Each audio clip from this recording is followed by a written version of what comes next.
आजकल हम भारतीय लोग इस बात से बहुत खुश होते रहते हैं कि भारत जल्द ही दुनिया की सबसे बड़ी अर्थव्यवस्था बनने जा रहा है। लेकिन दुनिया के इस तीसरे सबसे बड़े मालदार देश की असली हालत क्या है? इस देश में गरीबी भी उतनी ही तेजी से बढ़ती जा रही है जितनी तेजी से अमीरी बढ़ रही है।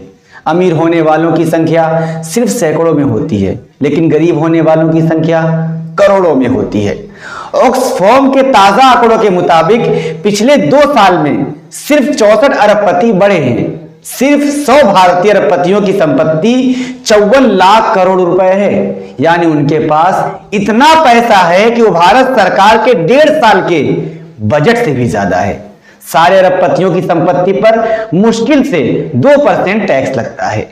इस पैसे से देश के सारे भूखे लोगों को अगले 3 साल तक भोजन करवाया जा सकता है। अगर इन मालदारों पर थोड़ा ज्यादा टैक्स लगाया जाए और उपभोक्ता वस्तुओं का टैक्स घटा दिया जाए तो सबसे ज्यादा फायदा देश के गरीब लोगों को ही होगा।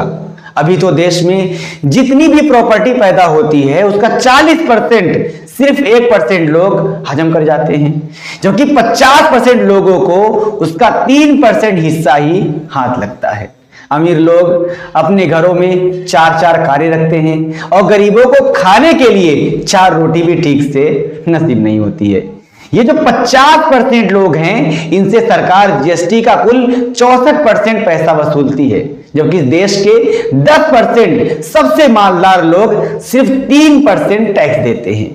इन 10% लोगों के मुकाबले निचले 50% लोग 6 गुना टैक्स भरते हैं। गरीब और मिडिल वर्ग के लोगों को अपनी रोजमर्रा की जरूरी चीजों को खरीदने पर बहुत ज्यादा टैक्स भरना पड़ता है, क्योंकि वो बताए बिना ही चुपचाप काट लिया जाता है। इसी का नतीजा है कि देश के 70 करोड़ लोगों की कुल संपत्ति देश के सिर्फ 21 अरबपतियों से भी कम है।